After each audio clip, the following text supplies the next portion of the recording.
This early September Saturday is the usual date, the Wiscombe Hill Climb, run by the MG Car Club Southwest. But this year it came just 2 days after the sad passing of Queen Elizabeth, who had reigned for an incredible 70 years. So the meeting began by paying our respects. Please be upstanding if you can to observe 2 minutes silence in respect of Her Majesty Queen Elizabeth II.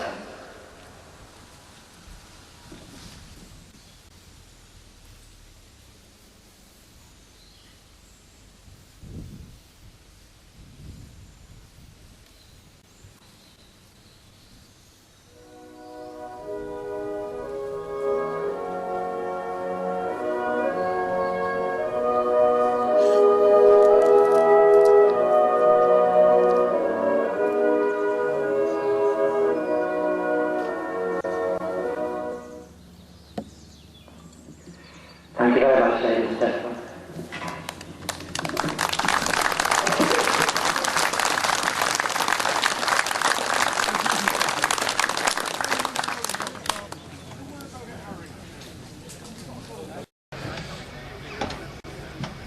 Every event has paperwork, and here's Dave Mothersnell signing on the drivers.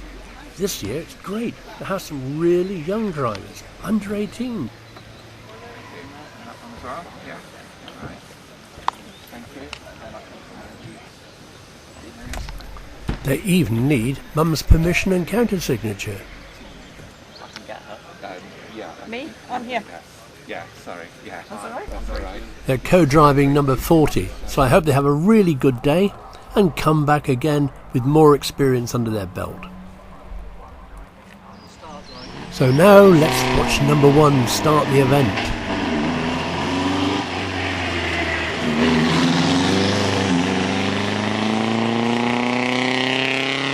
And before we watch him go up the hill, let's have a chat to Keith Riches, who's driving number 4.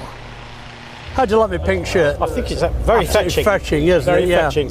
How did you get into hill climbing? Well, I suppose I have to go right way back. I spent 24 years in the Navy, which meant I was away from home a hell of a lot. Yeah. Through all that time, I'd always been itching to do some sort of motorsport. Yeah.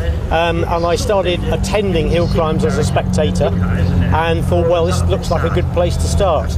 Oh. And after leaving the Navy, I then did another job and then retired from work in 2010 and decided, right, now's the time to think more seriously. Well, to go hill climbing, you need a car.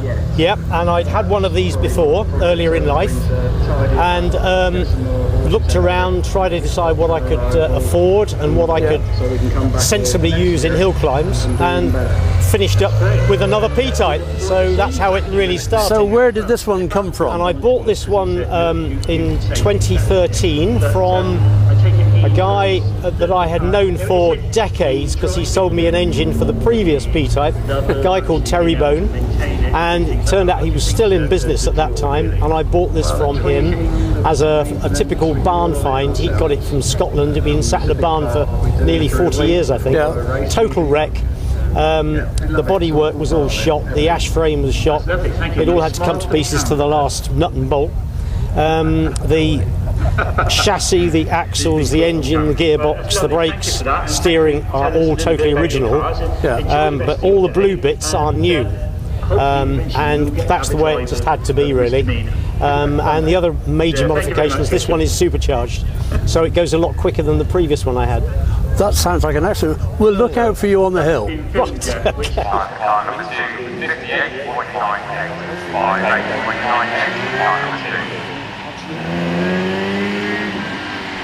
And here's Keith coming round Wiz Corner and heading up the straight towards Bunny's Leap.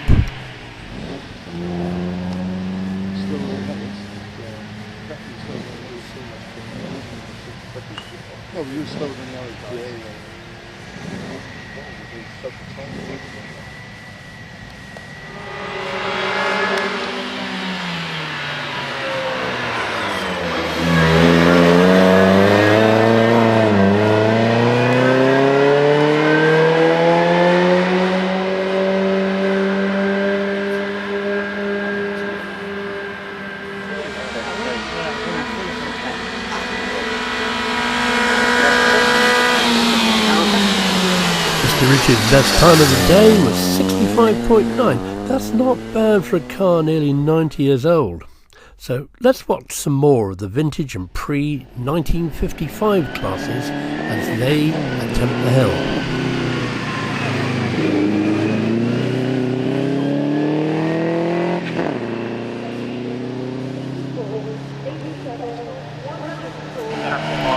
Then the newer classes, minis, midgets and Vauxhall Novas.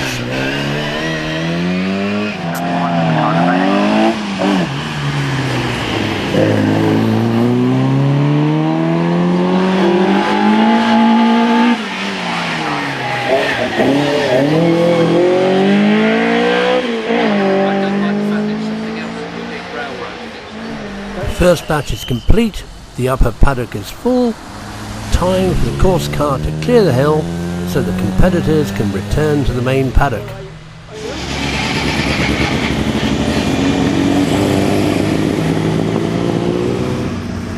The paddock marshals have formed up the next batch to make the event run like clockwork. If they keep up the pace, barring accidents, everyone will get their full runs.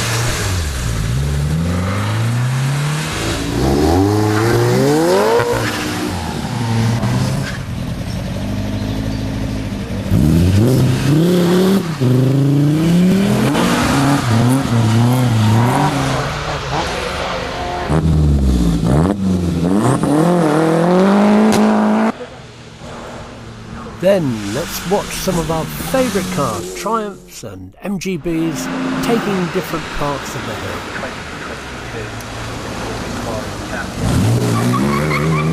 And back to the S's for a MX-5 coming through.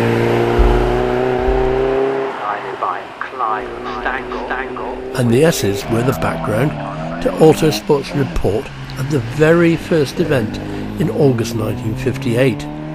And the owner of Wiscombe, Major O.R.H. Chichester, competed in his own MGA. As they said back then, tremendous possibilities are envisaged for this course. And I think we can all agree, they were right. And now it's lunchtime. The marshals are always served first from this great supply of hamburgers, chips, fried eggs and pulled pork rolls. And after this short break, it's back to the action.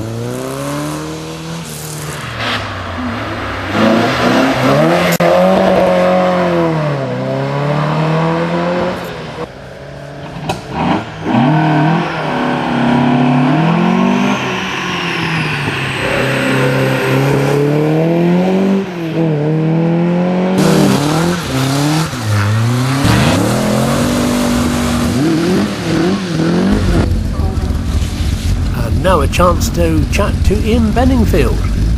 Ian, you and your midget, well known on the hills, well known in championships. How did you get into hill climbing and motorsport generally?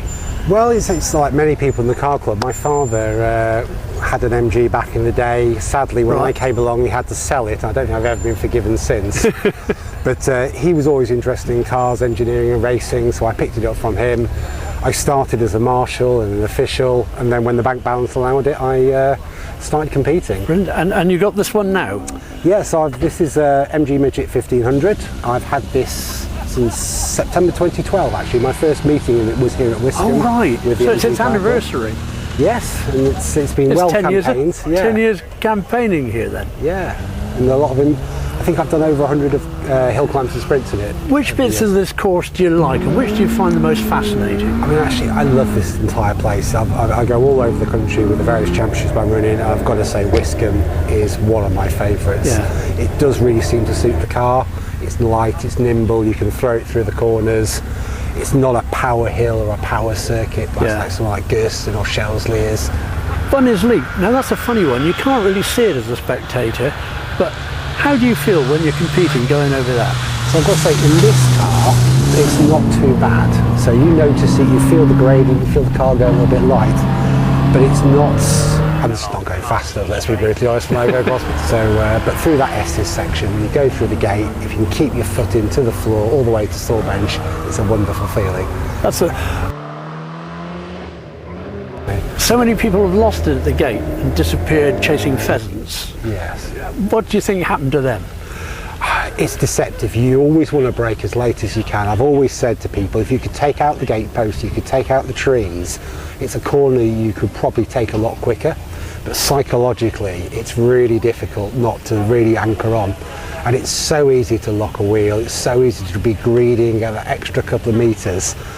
And as a hill, this hill is unforgiving. Even in the dry, you know, there's nowhere to go at most of the corners. How did you do today then, Ian? Today's been a frustrating day, if I'm honest. I had a pretty reasonable practice. My first time run was still in quite greasy conditions and okay, but then on my second and third runs I've just had a horrible misfire, so I've been losing about a second through the parkland up to gate against my best time. Oh, that's a shame. I've tried new leads, I've tried plugging and unplugging things. It's just one of those days, you know, in a sport that's decided by hundreds and tenths. Still enjoyable though? Still enjoyable. The sun's shining, it's Wiscombe, what more can you ask? And a great turnout of some really amazing cars. Thank you. No problem. Sadly, Ian was right about the performance. He didn't get it below 53.87, so we're looking forward to him coming back with much sharper times when the engine's feeling better. And here's Robert Griffiths and his midget coming up the hill.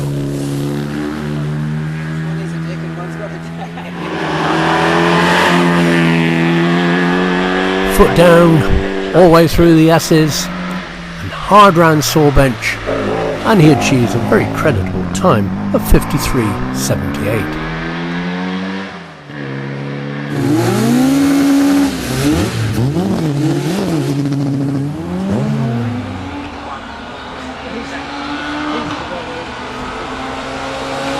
Bunny's leap and straight into the gate demands a lot of concentration. Then let it rip through the S's. Hard round saw bench and then foot flat to the floor for Castle Straight.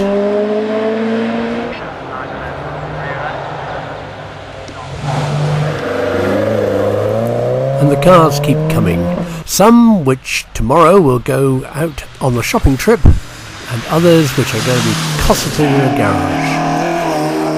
And having done the hill, they can return to the main paddock. And we get the chance to chat to Rob Alford. How long have you been running Bumblebee? Bumblebee, I bought that in 2012. Before that I had a GT, which I smashed up, so that was a write-off. And I bought this from David Townsend, who was down in Kent, and I'd always seen this car at Goodwood and admired it. So when I had to replace it, I phoned David up and said, "Do you want to sell your car?" And he said, "I think so." So I went down to Kent, brought it back. So yeah, we've had and I've modified it on, but it's become quite successful since. And well, you and Bumblebee are chasing the championship, aren't you? We are chasing the championship, not so much in MG, but certainly in classic marques, which I'm also doing as well. So it's competitive against other larger horsepower cars. And you've got the time off now to do it, because well, I still work. I'm run my own funeral businesses with my other co-director, so it does give me a bit of time to do motorsport, which I enjoy. I've no joy about retiring yet in my 70s, so you're not on call today, are you? I'm not on call today, Tony. No, I have enough staff to look after that, and it gives me a chance to be able to have a couple of days off if I want to do motorsport, but I still enjoy what I do. We have good business in Gloucestershire and in Wiltshire, and I enjoy what I do, and I don't want to retire. So well, doesn't seem much reason to do that at the moment, and we'll watch you going up the hill. Thank you. Thank you very much, Rob. No problem.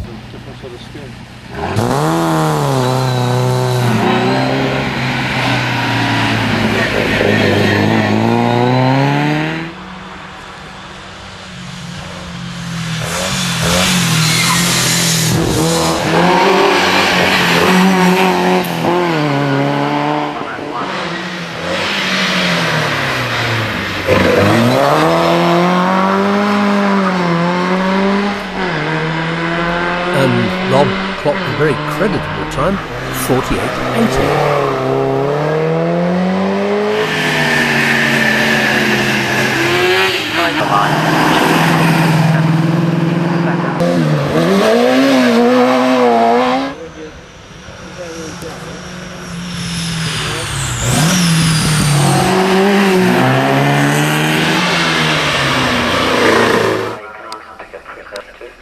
And the marshals take the chance between batches to tidy up a few loose stones that came out from the bank. Somebody must have clipped it just a little bit.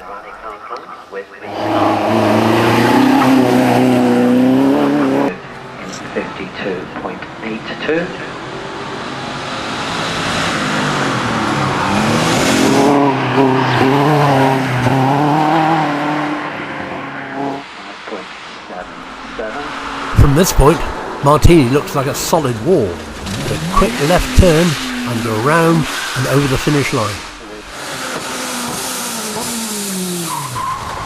But having said that, not everybody makes it round the corner in one go. And it's time now to put up the red flags and stop the rest of the course.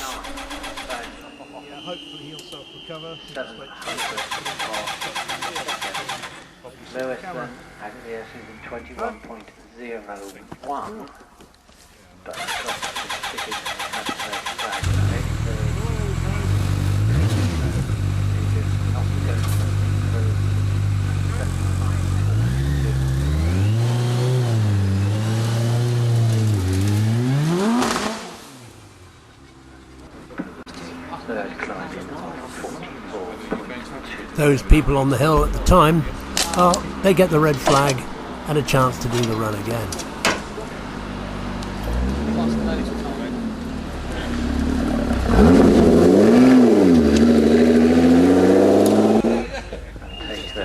Red flag's down and we can get on with the racing.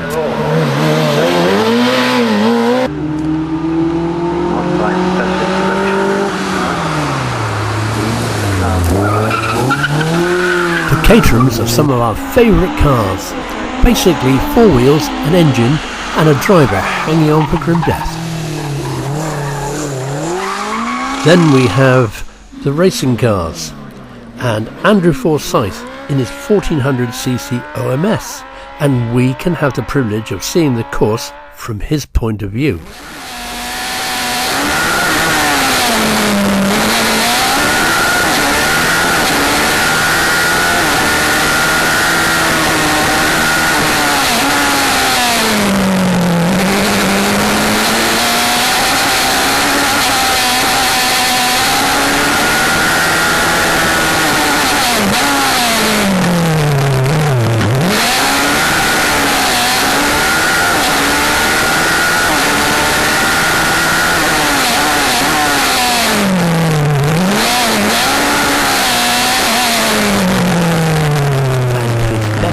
Time of the day is 36.98.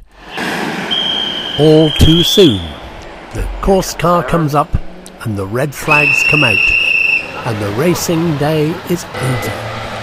All that remains now is for the competitors to wave their thanks to all the marshals, and we shall go to the prize giving.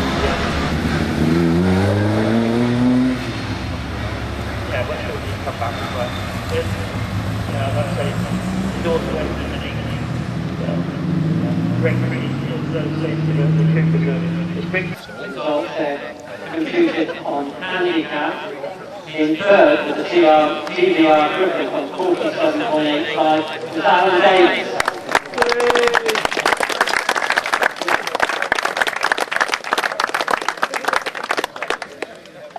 Second as well.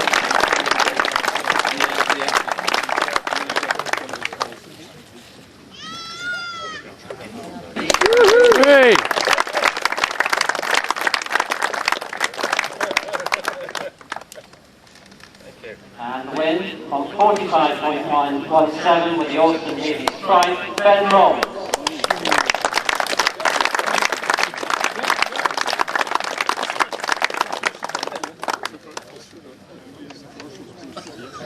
Now we move to class A1, road going to time is 49 points.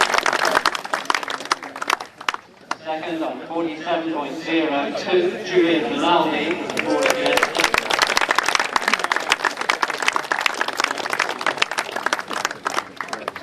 And the winner on 46.82, Stephen Wareham and Morris Mini.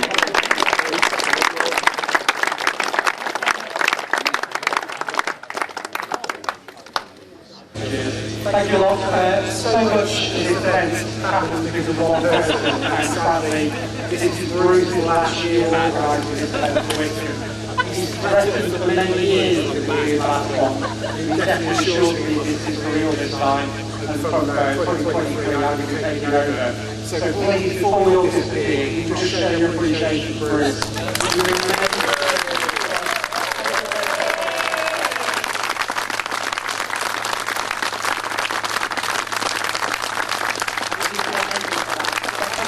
Bruce, this is your last Wiscombe. How long have you been doing it?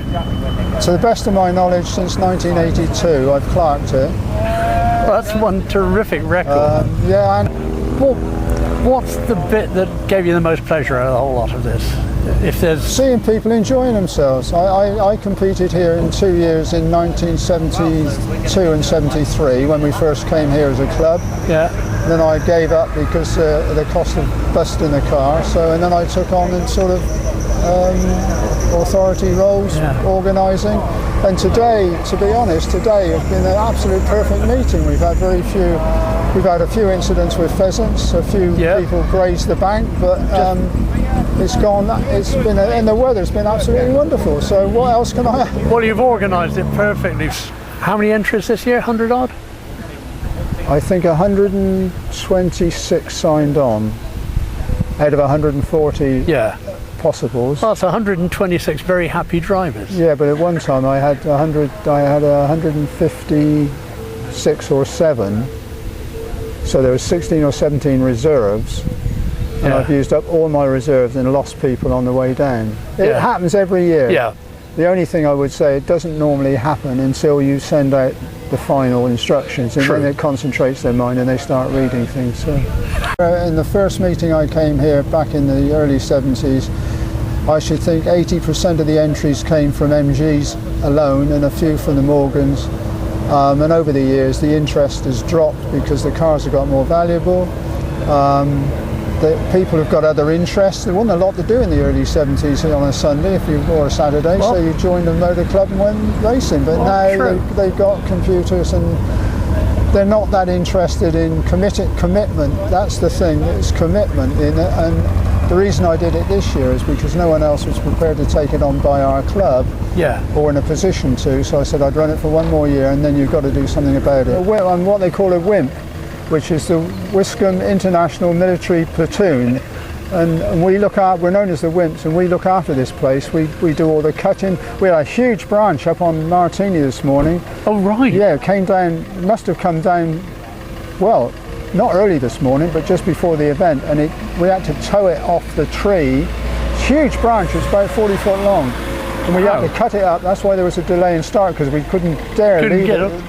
But we look after the venue. We do all the grass cutting around the edges, all the hedge cutting, the trees we look after, the tarmac, anything that needs doing we have to do, and we have to have a license to actually. The track has to have a license.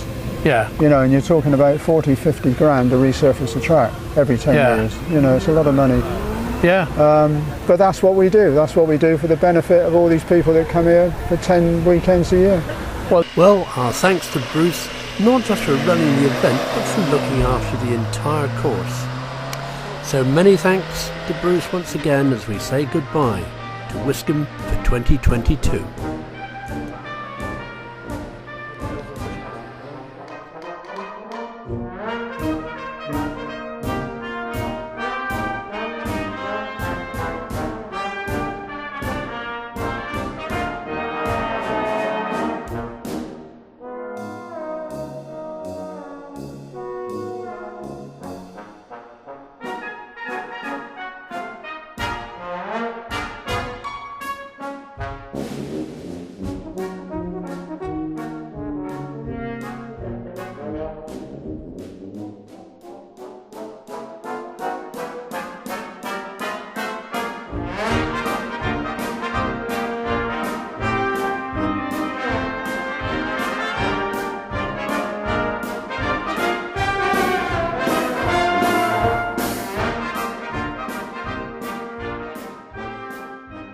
it's been a glorious day, and things have gone right.